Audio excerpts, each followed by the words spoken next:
La Rondine Part 2.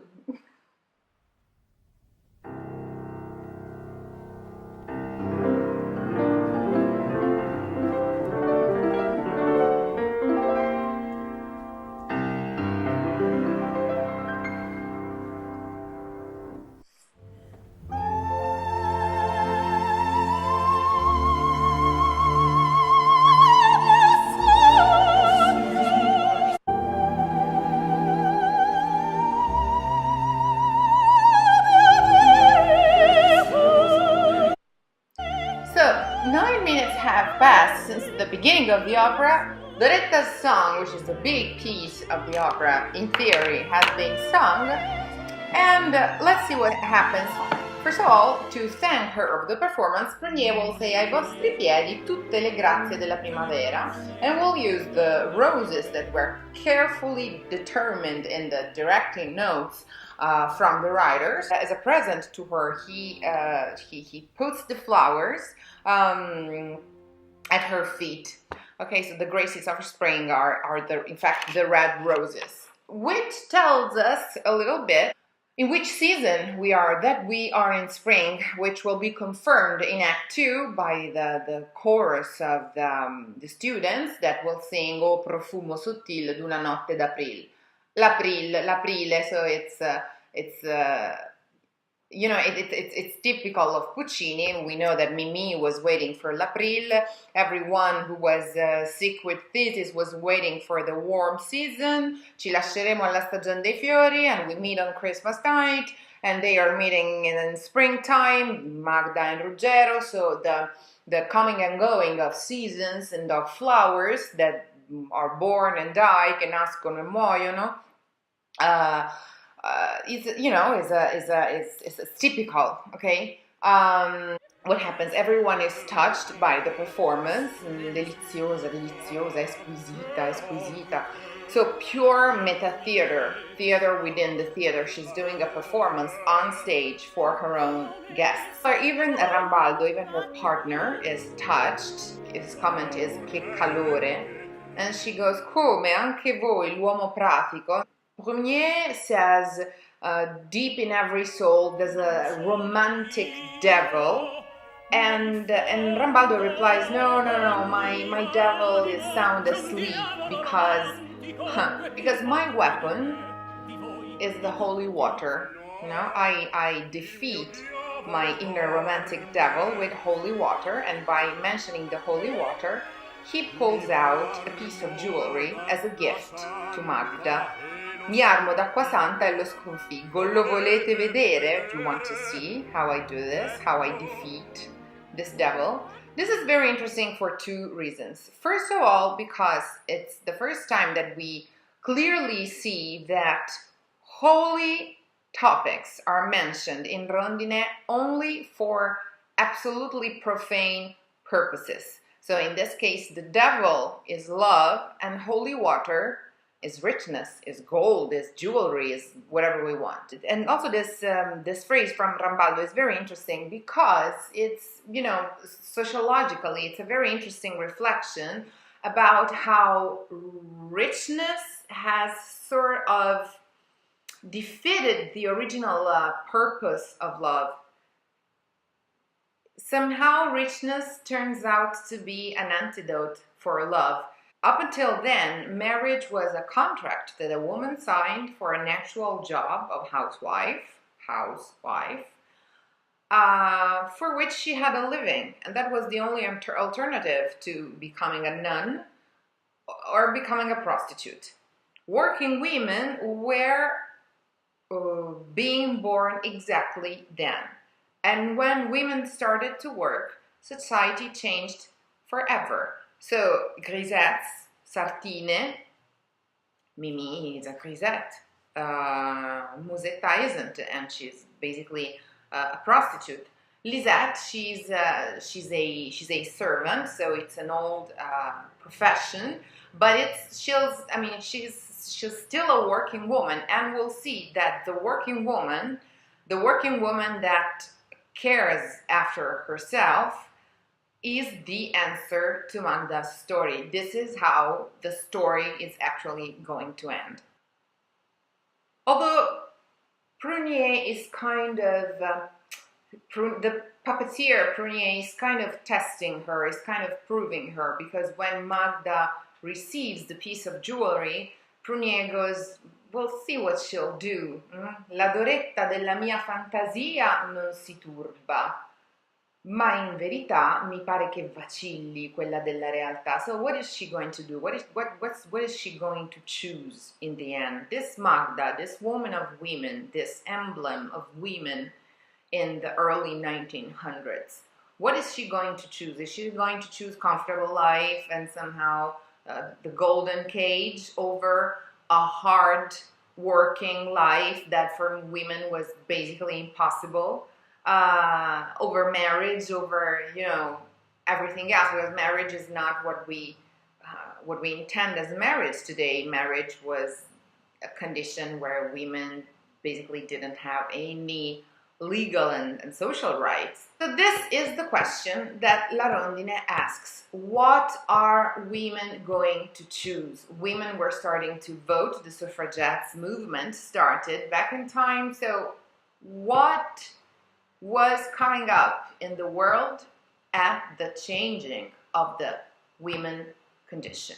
So after this this devil and holy water discussion, Lisette, with her flutes always accompanying her, comes in the house and announces something, again, really symbolic. She says there is this guy at the door who came over already 7 times, 7 volte, which is repeated 5 times. She says it 4 times, and Pablo says it once. 7 volte già tornò, 7 volte, 7, le ripeto, non la smette, tra un minuto tornerà, always the return, always. Rambaldos, speaking in fourths, on interval of fourths, he goes, scusate Magda, mi permettete, We get the age and the attitude of Rambaldo, who's possibly a good guy who loves her Magda. He's just, you know, old, but not old in age. He's like old, past century old. He's really polite because he asks for Magda's permission to receive a guest, and Magda replies, ma fate pure, siete a casa vostra. You know, this is your house, that's my house. You know, don't pretend to treat me like I'm free, since you know that I'm not. But actually, Rambaldo shows some manners in asking. So Lisette has the permission to let the guest in, and Prunier comments with Magda, come fate a sopportarla? How can you possibly stand her? È un mulinello. And Magda goes, no, è una brava ragazza, she's a good girl, un po' invadente ma divertente. Then she says, un po' di sole nella mia vita. And we know that forse come la rondine migrerete oltre il mare verso un chiaro paese di sogno, verso il sole. So Magda is about to migrate towards the sun, verso il sole, towards the sun. But also from how the opera will end, and since Magda claims Lisette to be her son, un po' di sole nella mia vita, and she will decide just to live with Lisette. So from that moment on, she will also be a working woman herself. So she's not just migrating verso il sole, towards the sun, but she's also migrating verso il sole as the plural of sola, towards the alone, towards the working women, alone women who work and support themselves and support each other, who are alone, because sole means alone, feminine plural of alone.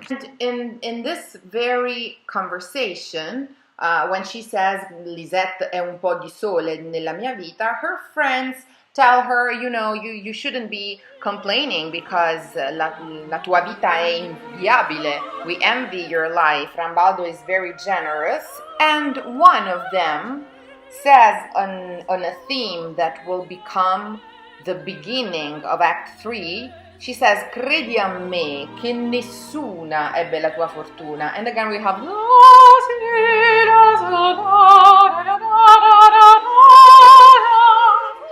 the score? Is the overture of Act 1 will be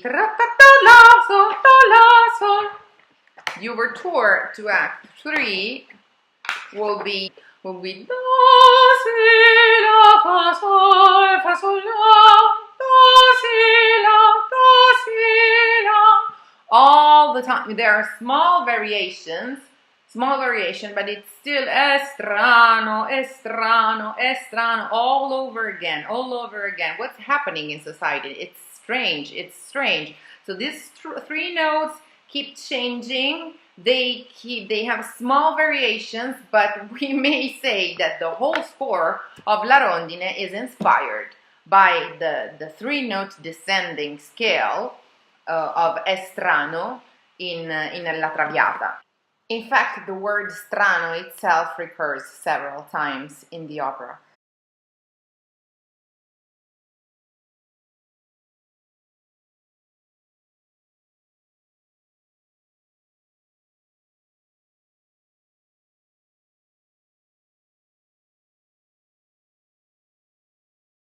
Nessuna ebbe la tua fortuna. You're very lucky, but nessuna ebbe la tua fortuna. Again, fortune here both means fate and money.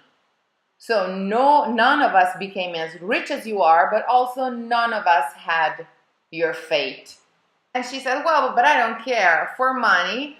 And one of them says an unbelievable phrase. She says, la vita è assai difficile. Costa tanto il denaro.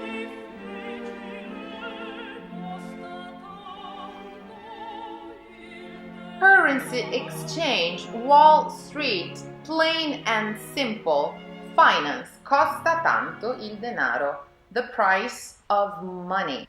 And then she starts remembering the night when she escaped her aunt's house and she met this guy. She speaks about this student she speaks about in Doretta. She just spoke about in Doretta's song. Ore dolci e divine, again, divine, the divinity here, the holy is mentioned only for absolutely profane reasons. So we saw before the ambiguity between Dora, the name, Doretta, and Doro, golden. But there's also an ambiguity, there's a false feminine or a false masculine, if you prefer, between oro and ora, power. Oro, gold, and ora, power. Ore dolci e divine. L'ora is circular, okay? L'ora is one circle of the clock. It's the return.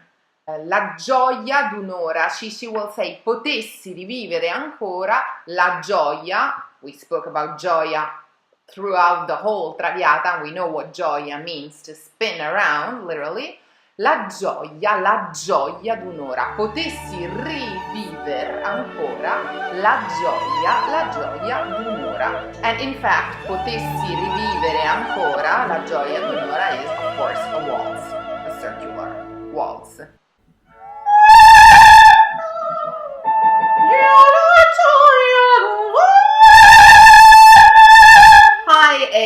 High A. The high A is really important in La Rondine.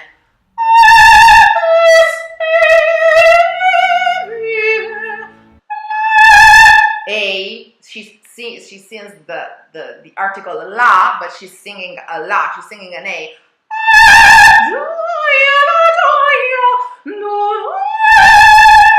This A will also be the final note of the whole opera, of the whole piece. We've already heard it in a so it's a key note because a high A is exactly on the verge of the head notes for the voice of soprano. So is the note that goes from one realm, more earthly, to another realm, more heavenly, more subtle, and exquisitely feminine, by the way. Meanwhile, Prunier catches the occasion to tell us how the fashionable woman needs to be. La donna che conquista deve essere raffinata, refined, elegante, elegant e perversa. Degna insomma di me, Galatea, Berenice, Francesca, Salome. Everyone, oh, che uomo difficile, che uomo complicato. Non ho colpa, non ho colpa. He has this very military phrases. No, he sounds like a trumpet. Non ho colpa, sono nato per le grandi avventure. And the women ask you, yeah, but how do you find out if a woman is actually, you know, the way you're saying, the way this way, the way you want her? And he said, oh, it's very easy. Every woman has a fate that's written in the palm of her hand, and this will give the dramaturgic occasion to gather with the women for the reading. But he says, esigo un gran mistero. Again, the mystery. Il paravento. And there, all the pentatonic Puccinian rhetoric starts. So we are suddenly in Turandot. So he always combines the idea of the foreseeing with something exotic and so with something oriental.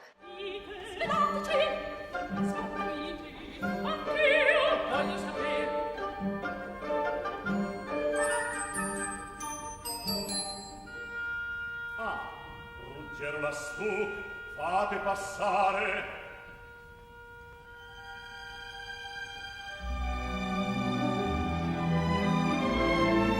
Genius, like as in a movie. This is a movie. This is cut as a movie. Anch'io voglio saper. What's going on? We have a signal. It's not an A, it's a B flat. Ruggero la stuc, fate passare. We will see that the minute Ruggero enters the house, he will give a letter to Lisette as a presentation for Rambaldo, and Rambaldo will proclaim his name. Here is the first referral to the theme of the name. Piccola dorata mia, il tuo nome vuoi dir? She's always mysterious about her name. Who is she? What's her real name? We don't really know. Okay? It's always unclear. Ruggero la stuc. Name, first name, last name.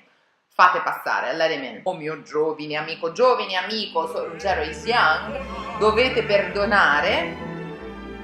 Son io che chiedo scusa. Ruggero says two things. The first one is son io che chiedo scusa, so he's a polite guy, he comes from a good family. And it's confirmed by the second thing he will say, con questa lettera mio padre mi presenta. So, I have a family behind my shoulders.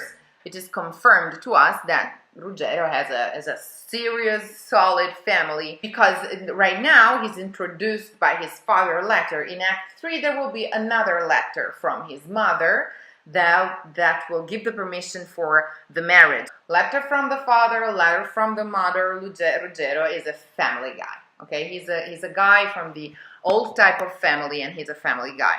Vi siete rivelata, the veil has been removed, and the screen between the two of them is about to be removed. L'avvenire è grave, again, grave e misterioso.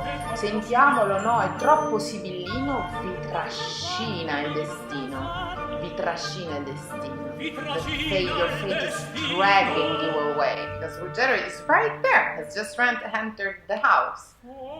And then we have the prediction. Forse come la rondine migrerete oltre il mare verso un chiaro paese di sogno.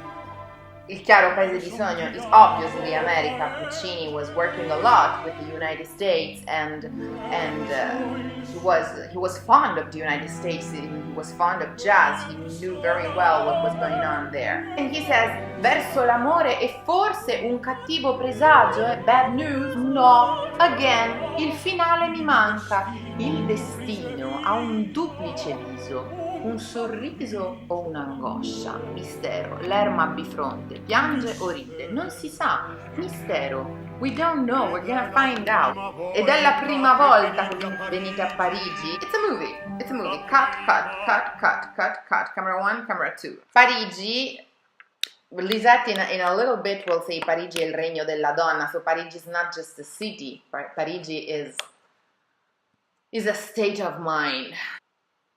And he says, yes, la prima, which may mean I'm a virgin, and and tonight I need to be sent somewhere. And he will be sent somewhere, probably somewhere around the Moulin Rouge or Pigalle. And in fact, the women are about to sing Tutta Parigi scintilla, tutta Parigi favilla, perfectly can cabaret style. Because they're about to send him somewhere. Poeta raffinato, dite un po', dove si può mandare un giovinotto che vuol passare la sera, how can I say this? Allegramente! And he goes, a letto, send him to bed, which is quite kind of ridiculous. Non scherzate, è verità. He's always saying the truth. Il vate, d'annunzio, il vate, all the time, è verità. The first phrase he says in the opera è pura verità. No, non dite questo, è pura verità. And again, è verità. And again, in a perfectly military tone, and he makes another proclaim. La prima serata a Parigi non è che una vana leggenda, è tempo ormai di sfattarla. And this time we have the actual trumpets.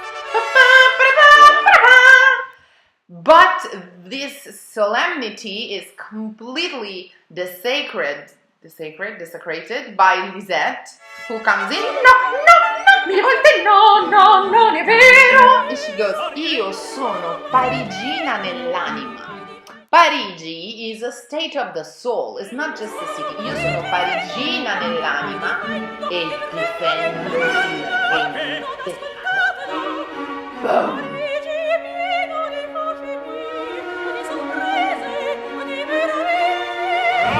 La prima sera a Parigi è come vedere il mare per la prima volta. Parigi and the sea, to cross.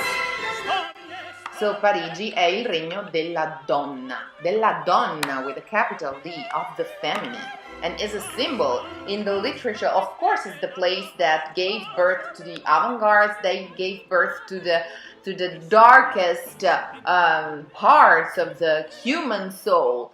And then the prediction keeps going, and since the other women want to know what's up with them, what's going to happen to them, he's kind of a jerk with one of the other. He says, a voi la folta contorsione dei segni. But this is Baudelaire. La nature est un temple où des vivants piliers laissent parfois sortir des confuses paroles. L'homme y passe à travers des forêts de symboles. Les forêts de symboles. La folta contorsione dei segni. This is it. So Prunier is also Baudelaire here.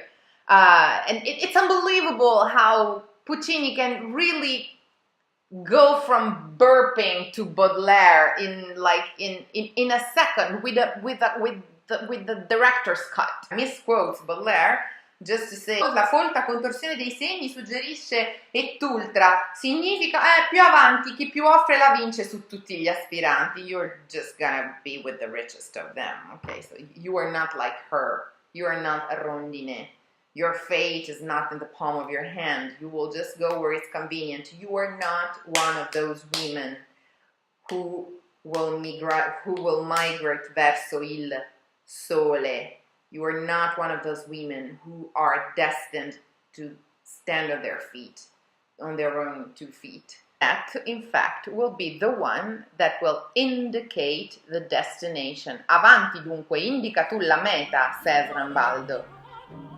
Ci vuole una trovata degna di voi, tocca a voi, e Milano goes, sì, tocca a me. I will indicate, I will be the one who will track the road for this woman, for this man, and then for her, and for all women. So Lisette is the one, the maid is the one who will decide where Act 2 and consequently Act 3 will take place.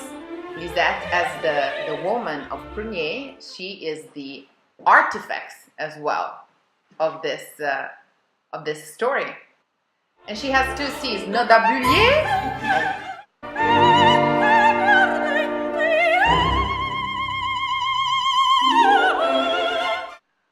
so she's equal with Magda. They have the same range. Same range. Rambaldo has gone, but Rambaldo is left. For some reason, We will find him, Chevalier, in a while, looking for Magda.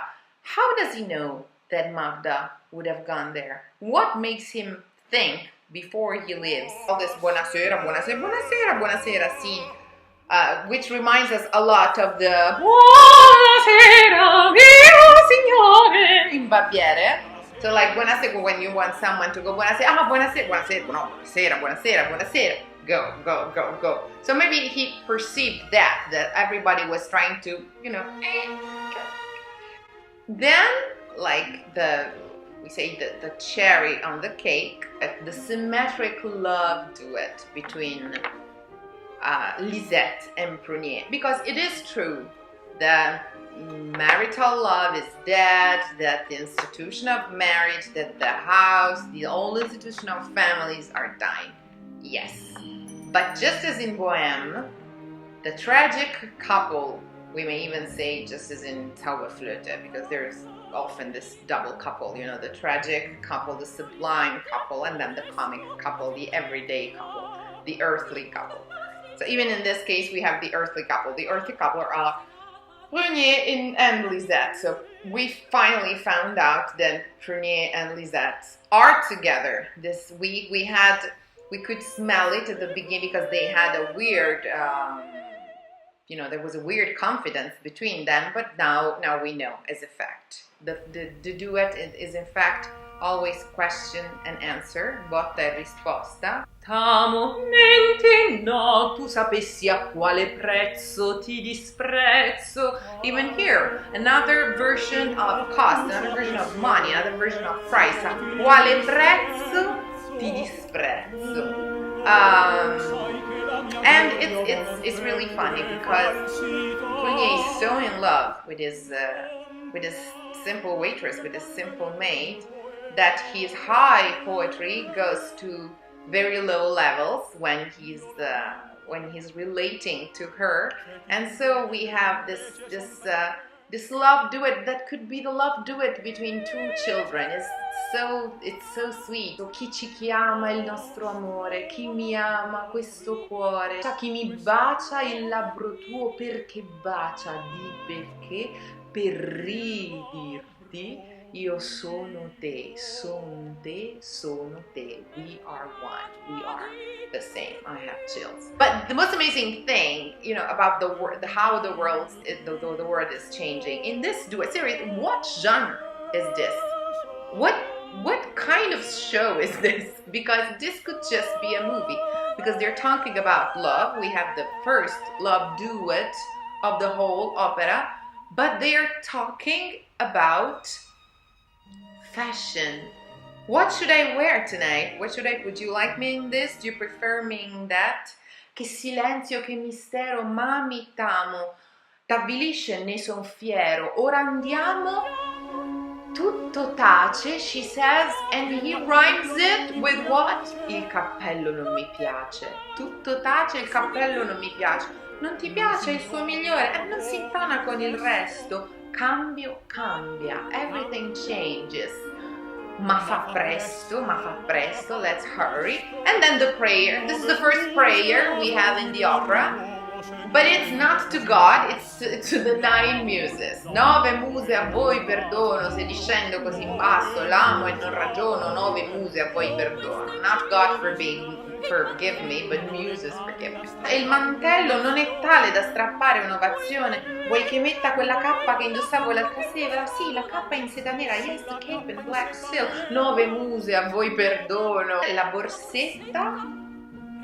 Vuoi il rossetto sulle labbra, rouge à lèvres, il tuo labbro ferilà, lips and flowers all the time.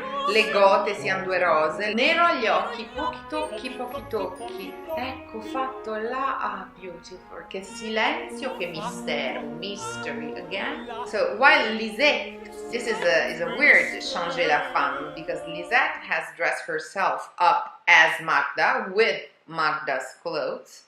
And Magda, in order to escape the house and live this night adventure, has undressed herself, has taken off her makeup, puts a flower in her hair, 70s style, like a country girl, like a flower child to be. And she goes out, she looks at herself in the mirror and she goes, ma sì, chi mi riconoscerebbe? But also chi mi riconoscerebbe is the theme of disguising, is the theme of theater, is the theme of being someone else through makeup, through dressing. Which was something that was coming up in the world. Now it's normal, but that was coming up in fashion for the first time, in everyday fashion for the first time. In those years, in the years of the suffragettes, and in the years of World War I, women were alone for the first time because their husbands and their sons were in war. And so they had to wear trousers because they had to work.